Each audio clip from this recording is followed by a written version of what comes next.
नमस्कार विद्यार्थी बंधुगण मु डॉक्टर क्षीरोद चंद्र बेहरा आपण मानकु मोर यूट्यूब चैनल को स्वागत जनाऊँगी। विद्यार्थी बंधुगण आपण मान अनुरोध रे आज आधुनिक ओडिया काव्य साहित्य संपर्क रे आलोचना करने जाऊँगी। आधुनिक ओडिया काव्य साहित्य संपर्क रे बहुत कम आलोचना होईची। केवल राधानाथ एवं गंगाधर काव्य आलोचना देखा मिले आउ अन्य रचित काव्य गुड़िक आलोचित होई न थाए। तेणु यह बोधे आपण मानक पई टिके असुविधा सृष्टि करछि। सेही असुविधा को दूर करिया पई आज आधुनिक ओडिया काव्य साहित्य संपर्क रे मु एक तात्विक आलोचना करिबी। यह तात्विक आलोचना आरंभ करने पूर्वर यही समय खंड भितर अर्थात 1880 रु 1910 बा 1920 कई 1910 कई 1920 आपण मैंने 1920 कहते। तेणु 1880 रु 1920 मसीहा मध्य रचित होइथिबा काव्य संपर्क रे मु एक विश्लेषण करिया को जाउछि। तेबे एही समय खंड मध्य जो काव्य गुड़िक रचित होइछि से संपर्क रे आसंतु आग जानिबा। प्रथमे आमे राधानाथ को नेबा।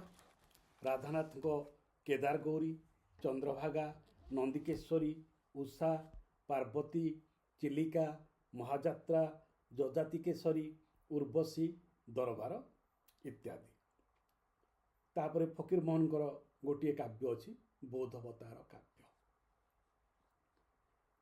गंगाधर मेहर तांकर रसरत्नाकर, अहल्यास्तव, इंदुमती, कीचकबध, पद्मिनी, तपस्विनी और प्रणय बल्लरी।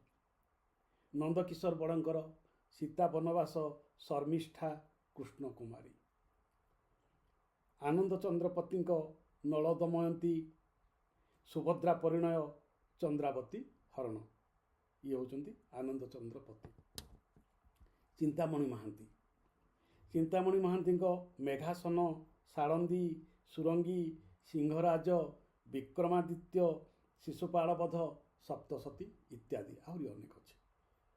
केशव पट्टनायक तांकर केशव रामायण, नरसिंह माठ तांकर रघुनाथ कीर्तन।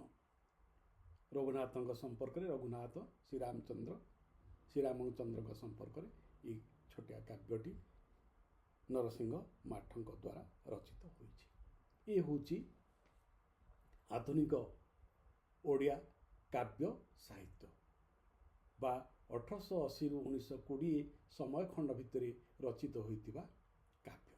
तेबे एते समय भितर ये 40 वर्ष भितर एतिकी मात्र काव्य केमिति रचित होइछि।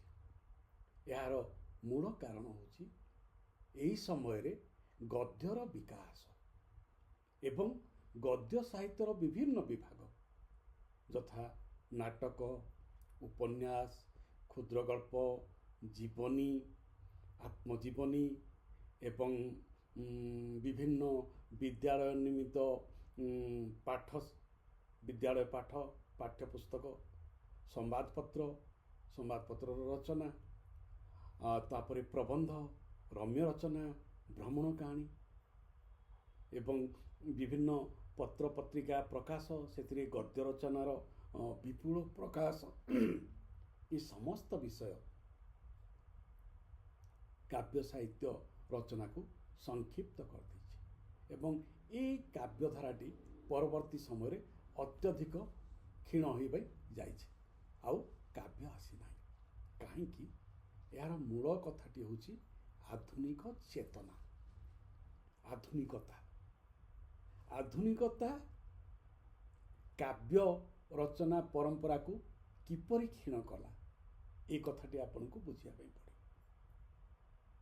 आधुनिकता दुईटी प्रमुख दृष्टिभंगी साहित्य को प्रदान कला। दुईटी प्रमुख दृष्टिभंगी, यही प्रमुख दुईटी दृष्टिभंगी ही मध्ययुगीय साहित्य और आधुनिक साहित्य भितर सीमारेखा टाणिला।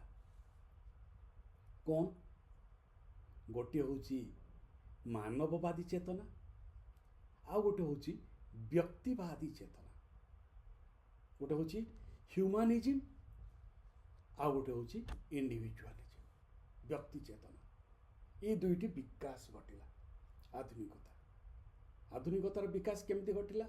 ଆମେ ଯେତେବେଳେ ଆଧୁନିକତାର ଆଲୋଚନା କରିଥାଉ ଆମ ସାହିତ୍ୟରେ, ଆମେ ଆଧୁନିକତାକୁ ଆହରଣର ସମୀକରଣ ଓ ପାଶ୍ଚାତ୍ୟ ସଂସ୍କୃତିର ପ୍ରଭାବ ବୋଲି କହିଥାଉ।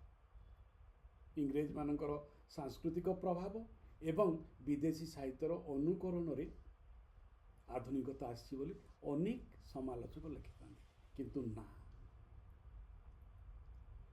ରିଫର୍ମେସନ୍, ସମାଜ ସଂସ୍କାର, ଧର୍ମ ଓ ଆଧ୍ୟାତ୍ମିକତା ଠାରୁ ମୁକ୍ତି ପାଇବା ଏବଂ ବିଜ୍ଞାନ ଭିତ୍ତିକ ଯୁକ୍ତିବାଦୀ ଚେତନାର ବିକାଶ ଘଟିବା।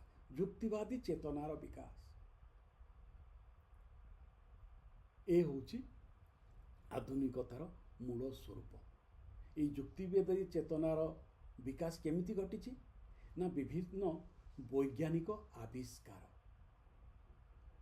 এই ସମସ୍ତ ଦୈନନ୍ଦିନ ଜୀବନକୁ, ଚିନ୍ତା ଜଗତକୁ ପ୍ରଭାବ କରିଛି ଏବଂ ଗଦ୍ୟର ବିକାଶ ଘଟିଛି।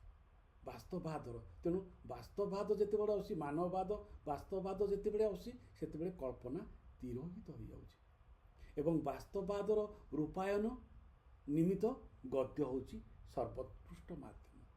ସେଥିପାଇଁ ଅମିତ୍ରାକ୍ଷର ଛନ୍ଦ ଗଦ୍ୟ କବିତାର ଉଦ୍ଭବ ହେଉଛି। ତେଣୁ ଏଇ ଯେଉଁ କ୍ଷୀଣଧାରା, କାବ୍ୟର କ୍ଷୀଣଧାରା ଆସ୍ତେ ଆସ୍ତେ ଶେଷ ହୋଇଯାଉଛି ଏବଂ କବିତା ସେଥି ନିମିତ୍ତ କବିତାର ବିକାଶ ଘଟୁଛି। କାହିଁକି? ବ୍ୟକ୍ତିବାଦୀ ଚେତନା, ବାସ୍ତବବାଦୀ ଚେତନା କାବ୍ୟ ଅପେକ୍ଷା କବିତାରେ ଉଚ୍ଛ୍ୱସିତ ଭାବରେ ପ୍ରକାଶ ପାଇପାରେ। ତେଣୁ ଏଇ କେତୋଟି ପୃଷ୍ଠଭୂମି ଆଧୁନିକ ସାହିତ୍ୟର ସ୍ୱରୂପକୁ ନିର୍ମାଣ କରିବାର ଦିଗବାରିଣୀ ହେଇଛି, ଦିଗବାରିଣୀ। ତେଣୁ ପ୍ରଥମ ଏଇ ଯେଉଁ ସଂକ୍ଷିପ୍ତ କାବ୍ୟ ପରିଚୟ ଆମେ ପ୍ରଦାନ କଲେ ଆଧୁନିକ ଯୁଗର, ତାର ମୌଳିକ ଆଭିମୁଖ୍ୟଟି କ'ଣ? ପ୍ରଥମ ଗୁଣଟି କ'ଣ? ପ୍ରଥମ ଗୁଣଟି ହେଉଛି ମଧ୍ୟଯୁଗୀୟ କାବ୍ୟ ପରମ୍ପରାରୁ ମୁକ୍ତି। ତେଣୁ ଏଇ ଯେଉଁ ବିରାଟ କାବ୍ୟସୌଧ ନିର୍ମାଣ ହୋଇଥିଲା ଉପେନ୍ଦ୍ରଙ୍କ ସମୟରେ, ଅଭିମନ୍ୟୁ ସାମନ୍ତ ସିଂହାର, ଦୀନକୃଷ୍ଣ ଦାସ, ଏ ସମସ୍ତେ, ବନମାଳୀ, ପଦାବଳୀ ଯେତେ ଲେଖା ହେଇଛି, ଚମ୍ପୁ ଲେଖା ହେଇଛି, କବି ସୂର୍ଯ୍ୟଙ୍କର ଜଣାଣ, ଏଇ ଯେଉଁ ମଧ୍ୟଯୁଗୀୟ କାବ୍ୟ ସାହିତ୍ୟର ପରିମଣ୍ଡଳରୁ ସମ୍ପୂର୍ଣ୍ଣ ଏକ ଭିନ୍ନ ଚେତନା ଓଡ଼ିଆ ସାହିତ୍ୟକୁ ପ୍ରବେଶ କଲା। ଏ ଭିନ୍ନ ଚେତନାଟି କ'ଣ? ସେ ହେଉଛି ମାନବବାଦୀ ଦୃଷ୍ଟିକୋଣ।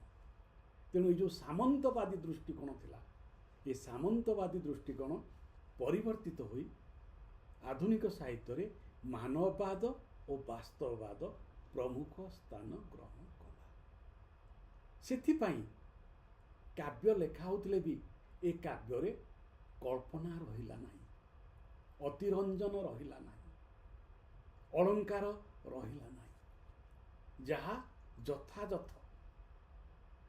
ଯଥାଯଥ ସେଇ ଯଥାଯଥ ବର୍ଣ୍ଣନାରେ କାବ୍ୟଗୁଡ଼ିକ ସଂକଳିତ ହେଉଛି, ରଚିତ ହେଉଛି। ଯେତିକି ଦରକାର ସେତିକି ମାତ୍ର ଉପମା ଅଳଙ୍କାର ରହିଲା। ସେ ଉପମା ଅଳଙ୍କାର ମଧ୍ୟ ଆଧୁନିକ ହେଲା, ପୁରାଣ ହେଲା ନାହିଁ, ବିଭବ ମଣ୍ଡିତ ହେଲା ନାହିଁ। ତାହା ବାସ୍ତବତାକୁ, ମାନବତାକୁ ପ୍ରଚାର ଓ ପ୍ରସାର କରିଥିଲା ଆଧୁନିକ କାବ୍ୟ ସାହିତ୍ୟ। ସେଥିପାଇଁ ଆପଣ ଦେଖନ୍ତୁ, ଖଣ୍ଡକାବ୍ୟର ଉଦୟ ହେଲା, ଇଏ ହେଉଛି ବଡ଼ କଥା। ସେଥିପାଇଁ ଖଣ୍ଡକାବ୍ୟ ହେଲା। ଆଉ ପ୍ରଲମ୍ବିତ କାବ୍ୟ ସବୁ ରଚନା ହେଲା, ଯାହା କେଦାରଗୌରୀ ହଉ, ପ୍ରଣୟ ବଲ୍ଲରୀ ହଉ, ତପସ୍ୱିନୀ ହଉ, ପଦ୍ମିନୀ ହଉ, ଶିଶୁପାଳ ପଦ ହଉ, ସୁଭଦ୍ରା ପରିଣୟ ହଉ, ଶର୍ମିଷ୍ଠା ହଉ, ଏସବୁ ଛୋଟ ଛୋଟ କାବ୍ୟ। କାହିଁକି? ନା ସେ କାବ୍ୟରେ ପରିବେଶ କମ୍ ଆସିଛି, ଋତୁ ବର୍ଣ୍ଣନା କମ୍ ଆସିଛି, ଚରିତ୍ର ମାନଙ୍କର ବିକାଶ ଅଧିକ ହୋଇଛି। ଏବଂ ଏହି ଚାରିତ୍ରିକ ବିକାଶ ଭିତରେ ଗୋଟିଏ ବଡ଼ କଥା ଆସିଛି, ସେ ହେଉଛି ଆଦର୍ଶ ଓ ନୈତିକତା। ଯେଉଁ ଆଦର୍ଶ ଓ ନୈତିକତା ମଧ୍ୟଯୁଗୀୟ ସାହିତ୍ୟରେ ନଥିଲା ବୋଲି କହିବା ନାହିଁ, ଥିଲା, କିନ୍ତୁ ପ୍ରେମ ପ୍ରଣୟ ଶୃଙ୍ଗାରର ପ୍ରାବଲ୍ୟ ଥିଲା, ଶୃଙ୍ଗାରର ପ୍ରାବଲ୍ୟ ଥିଲା। ସାଧାରଣ ଜନଜୀବନ ଚିତ୍ର ଆସିଲା ନାହିଁ, କିନ୍ତୁ ଏଠାରେ ସାଧାରଣ ଜନଜୀବନର ଚିତ୍ର ଆସିଲା। ସେଥିପାଇଁ ଖଣ୍ଡ ଖଣ୍ଡ କାବ୍ୟ ଗୁଡ଼ିକ ରଚନା ହେଲା। ଏବଂ ଚିଲିକା ଆଉ ଦରବାର ଇଏ ହେଉଛି ଆଧୁନିକ କାବ୍ୟର ସର୍ବଶ୍ରେଷ୍ଠ ପରିଚୟ, ଆଧୁନିକତାର ସର୍ବଶ୍ରେଷ୍ଠ ପରିଚୟ। ପ୍ରକୃତିକୁ ନାୟିକା କରି ଚିଲିକା ରଚନା ହେଲା ଏବଂ ସେହି ଚିଲିକା ରଚନା ଭିତରେ ଇତିହାସ, ପରମ୍ପରା, ସଂସ୍କାର, ସୌନ୍ଦର୍ଯ୍ୟ ସବୁ ଆସିଲା, ଗୋଟେ ଭୂଖଣ୍ଡର କଥା ଆସିଗଲା। ତେଣୁ ଗୋଟିଏ ବସ୍ତୁକୁ ନେଇକି ବା ଗୋଟିଏ ସ୍ଥାନକୁ ନେଇକି ଗୋଟେ କାବ୍ୟ ରଚିତ ହେବା ଏବଂ ତାକୁ କାବ୍ୟ ନାୟିକା କରିବା, ଇଏ ହେଲା ଆଧୁନିକତା। ଦ୍ୱିତୀୟରେ ଦରବାର, ଦରବାରରେ ନାୟକ ନାୟିକା କେହି ନାହାନ୍ତି, ଗୋଟେ ଚେତନାକୁ ନେଇ, ସାମାଜିକ ଚେତନା,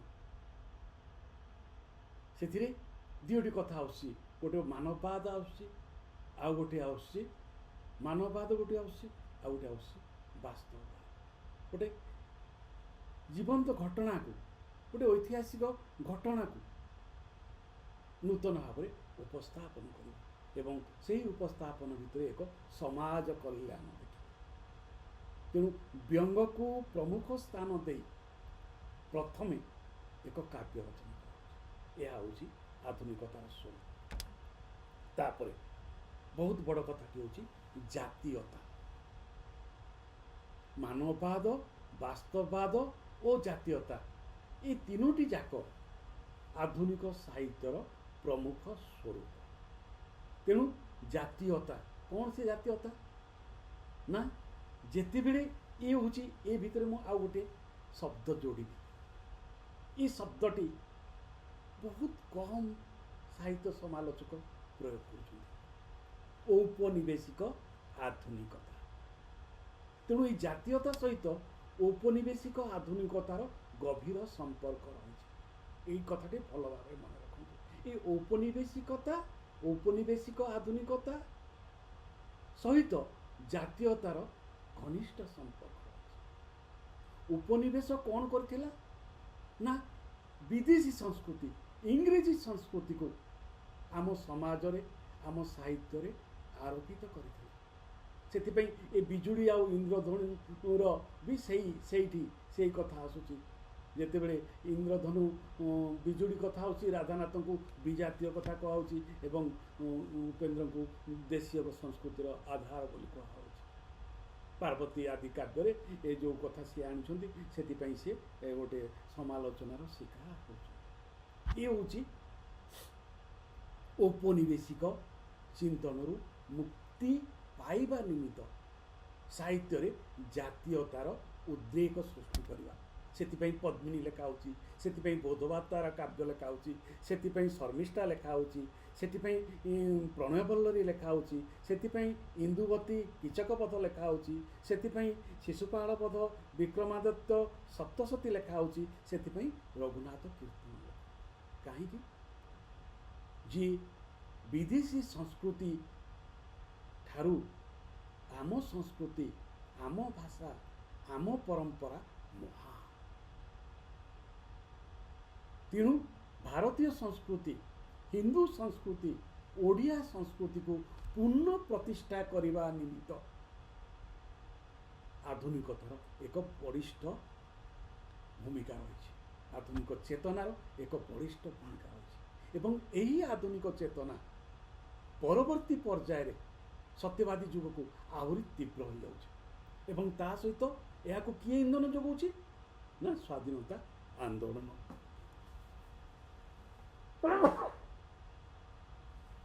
କ୍ଷମା କରିବେ।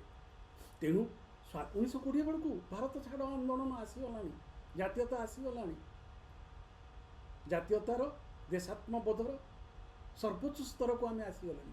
ତେଣୁ 1880 ବେଳକୁ ଏହାର ଗଠନ ହେଉଛି, ଫର୍ମେସନ୍ ହେଉଛି ଜାତୀୟତାର ଏକ ସୁଦୃଢ଼ ନିର୍ମାଣ ଘଟୁଛି ଜାତୀୟତାବାଦର।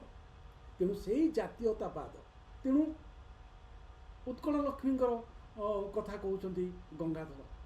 ତେଣୁ ଗଡ଼ଜାତ ହଉ, ଯେତେ ଛୋଟ ଛୋଟ ଅଞ୍ଚଳ ହଉ, ଯେଉଁଠାରୁ ବି ହଉ, ଇଂରେଜ ସଂସ୍କୃତି ବିରୁଦ୍ଧରେ ଏ ହେଉଛି ଏକ ମସି ଯୁଦ୍ଧ।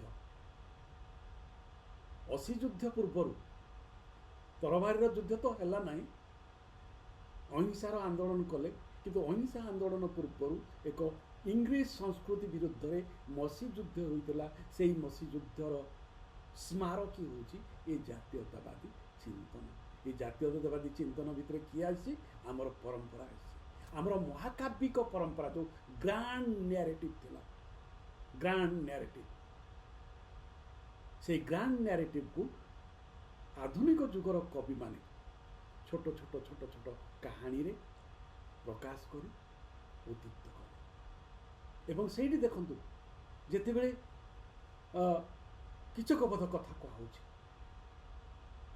ସେଇ ପରୋକ୍ଷରେ ସେଇ କଥା କହିଦିଆହେଉଛି ଯେ ଅନ୍ୟାୟ ଉପରେ ନ୍ୟାୟର ଜୟ। ଏବଂ ଯେତେବେଳେ ତପସ୍ୱିନୀ କଥା କହୁଛନ୍ତି, ଶ୍ରୀରାମଚନ୍ଦ୍ରଙ୍କର ଆଦର୍ଶର କଥା ହେଉଛି, ଏବଂ ଯେତେବେଳେ ସେଇଠି ପ୍ରକୃତି କଥା ହେଉଛି, ସେତେବେଳେ ମାନବବାଦୀ ଚେତନା କଥା ହେଉଛି। ସେପଟେ ଚନ୍ଦ୍ରଭାଗାରେ ମଧ୍ୟ ସେଇ କଥା ହେଉଛି। ନାରୀକୁ ଏଇଠି ଆଉ ଗୋଟେ ବଡ଼ କଥା ହେଉଛି, ନାରୀକୁ ଅତି ଉଚ୍ଚ ସ୍ତରକୁ ନେଇ ଆସିବା, ସମ୍ମାନସ୍ପଦକୁ ନେଇ ଆସିବା। ଇଏ ହେଉଛି ଆଧୁନିକତାର ସ୍ୱରୂପ। ଦେଖନ୍ତୁ, ମୂଳ କଥାଟି ଦେଖନ୍ତୁ, ଆଧୁନିକତାକୁ ବୁଝନ୍ତୁ। ରୀତି ଯୁଗରେ ନାରୀକୁ ଏକ ପଣ୍ୟ ଭାବରେ, ଏକ ବସ୍ତୁ ଭାବରେ, ଏକ ସୌନ୍ଦର୍ଯ୍ୟର ସାମଗ୍ରୀ ଭାବରେ, ଏକ ଉପଭୋଗର ସାମଗ୍ରୀ ଭାବରେ ବ୍ୟବହାର କରିଛନ୍ତି କବିମାନେ। କିନ୍ତୁ ଆଧୁନିକ ଯୁଗରେ କେଉଁଠି ବି ନାହିଁ, ସାମଗ୍ରୀ ହେଇନାହିଁ, ସୌନ୍ଦର୍ଯ୍ୟର ବସ୍ତୁ ହେଇନାହିଁ, ଉପଭୋଗର ବସ୍ତୁ ହେଇନାହିଁ। ସେମାନେ ସମସ୍ତେ ବୀରାଙ୍ଗନା। ଇଏ ହେଉଛି ଆଧୁନିକତାର ସ୍ୱରୂପ। ନନ୍ଦିକେଶ୍ୱରୀ କୁହନ୍ତୁ, ଆପଣଙ୍କର ଇନ୍ଦୁମତୀ କୁହନ୍ତୁ, କିଚକବଧ କୁହନ୍ତୁ, ତପସ୍ୱିନୀ କୁହନ୍ତୁ, ପଦ୍ମିନୀ କୁହନ୍ତୁ, ପ୍ରଣୟ ବଲ୍ଲରୀ କୁହନ୍ତୁ, ସୁଭଦ୍ରା ପ୍ରଣୟ କୁହନ୍ତୁ, ସେପଟେ ଆପଣଙ୍କର ଉଷା କୁହନ୍ତୁ, ନନ୍ଦିକେଶ୍ୱରୀ କୁହନ୍ତୁ, ଚନ୍ଦ୍ରଭାଗା କୁହନ୍ତୁ। ଚନ୍ଦ୍ରଭାଗା, ନନ୍ଦିକେଶ୍ୱରୀ, ଉଷା, ଉର୍ବଶୀ, ଏ ସବୁଥିରେ ନାରୀର ପରାକାଷ୍ଠା ପ୍ରକାଶ ପାଇଛି। କେଉଁଠି ଆପଣ ମଧ୍ୟଯୁଗୀୟ ବା ପଞ୍ଚସଖା ଯୁଗରେ କେଉଁ କାବ୍ୟରେ ନାରୀର ପରାକାଷ୍ଠା ପ୍ରକାଶ ପାଇଛି? କେଉଁଠି ବି ନାରୀର ପ୍ରକାଶ। ସେଥିପାଇଁ ତ ଉଷା କାବ୍ୟରେ ଉଷାର ଯେଉଁ ସ୍ପର୍ଦ୍ଧିତ ବୀରତ୍ୱ ପ୍ରକାଶ ପାଇଛି। ଏବଂ କିଚକବଧରେ ସେ କ'ଣ ନିଜକୁ ସମର୍ପି ଦେଇଛନ୍ତି? ନା। ତେଣୁ ନାରୀର ଯେଉଁ ପ୍ରଜ୍ଞା, ନାରୀର ଯେଉଁ ବୀରତ୍ୱ ଶର୍ମିଷ୍ଠାରେ, ନାରୀର ବୀରତ୍ୱ, ନାରୀର ପ୍ରଜ୍ଞା ପ୍ରକାଶିତ ହେଉଛି। ତେଣୁ ଏଇ ହେଉଛି ଆଧୁନିକତାର ସ୍ୱରୂପ। ଏବଂ ସବୁଠୁ ବଡ଼ କଥା ହେଉଛି ଯେ ଆଦର୍ଶ ଓ ନୈତିକତାର ପ୍ରଖ୍ୟାପନ। ଏବଂ ସବୁଠୁ ଆଉ ଏକ ବଡ଼ ଗୁଣ ହେଉଛି ମହାକାବ୍ୟ ରଚନା। ଏବଂ ଏହା ହେଉଛି ମୋ ମତରେ ପ୍ରଥମ ଓ ଶେଷ ମହାକାବ୍ୟ। କିଏ? ମହାଯାତ୍ରା ହେଉଛି ପ୍ରଥମ ଆଧୁନିକ ମହାକାବ୍ୟ ଏବଂ ଶେଷ ମହାକାବ୍ୟ, ଆଧୁନିକ ମହାକାବ୍ୟ। ଅର୍ଥାତ୍ ଏକମାତ୍ର ଆଧୁନିକ ମହାକାବ୍ୟ ତାହା ହେଉଛି ମହାଯାତ୍ରା। ଏ ସମସ୍ତ ଗୁଣାବଳୀକୁ, ମୁଁ ଯେତେ ଗୁଡ଼ାଏ ଗୁଣାବଳୀ କହିଲି, ଏ ସମସ୍ତ ଗୁଣାବଳୀ ଏ ମହାଯାତ୍ରାରେ ରହିଛି। ଏ ମହାଯାତ୍ରା ସମ୍ପର୍କରେ ମଧୁସୂଦନ ରାଓ କ'ଣ କହୁଛନ୍ତି ଟିକେ ଆସନ୍ତୁ ଶୁଣିବା।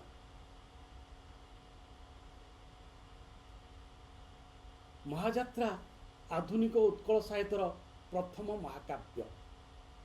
ୟୁରୋପୀୟମାନେ ମହାକାବ୍ୟକୁ एपिक नाम अभिहित कर यूरोपीय एपिक एवं संस्कृत महाकाव्य उभय मध्य प्रणालीगत किंचित वैषम्य थिले से उद्देश्य एक अटे कौन देवभाव संपन्न उदार चरित्र महापुरुषों एक महत् और मनोहर कार्य बा अनुष्ठान महाकाव्यर प्राण अटे अनुष्ठान एकत्व अनुष्ठान महत्व अनुष्ठान उपादेयत्व बा वैचित्र्यमयी मनोहारिता देखाई महाकाव्यर कवि आम मान कल्पनार परिसर वर्धित करने आम मान निकट में धर्मानुप्राणित आदर्श चरित वीरर उपादेय आलेख्य उपस्थापित करी आंभ मान हृदय विस्मय भक्ति उदार सहानुभूति प्रभृति महाभाव मान जागरित करती एवं आंभ मान क्षुद्र संकीर्ण नीच कामना मान अपसारित करी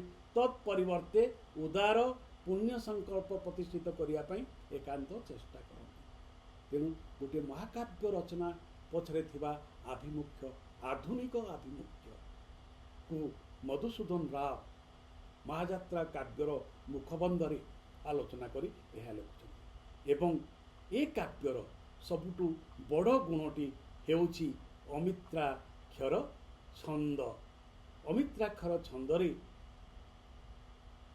एहा रचित होइछि उत्कल काव्य अमित्राक्षर छंद प्रवर्तन यही प्रथम शुभ प्रयास मन रखते तेणु केवल भावचेतन नुहे आंगिकरे मध्य परिवर्तन आसी तेणु अमित्राक्षर छंद ये प्रवेश करुछि से कहते उत्कल काव्य अमित्र छंद प्रवर्तन यही प्रथम शुभ प्रयास महाजात्रा प्रथमे अमित्राक्षर छंद प्रयोग करा जायछि एथिपूर्वे बंगीय कविवर श्री माइकेल मधुसूदन दत्त बंगला पद्यर प्रकृति और नियम आलोचना करी एही छंद को प्रवर्तित करथिले सुतरां बंगीय पद्यर एकांत अनुरूप उत्कल पद्य साहित्य मध्य एही नूतन छंदर अवतारण द्वारा कवि श्री राधानाथ किछि मौलिकता देखाई नांती किंतु यह मु मुक्त कंठरे कहि पारे जे तांको छड़ा अन्य कौनसी उत्कलीय लेखक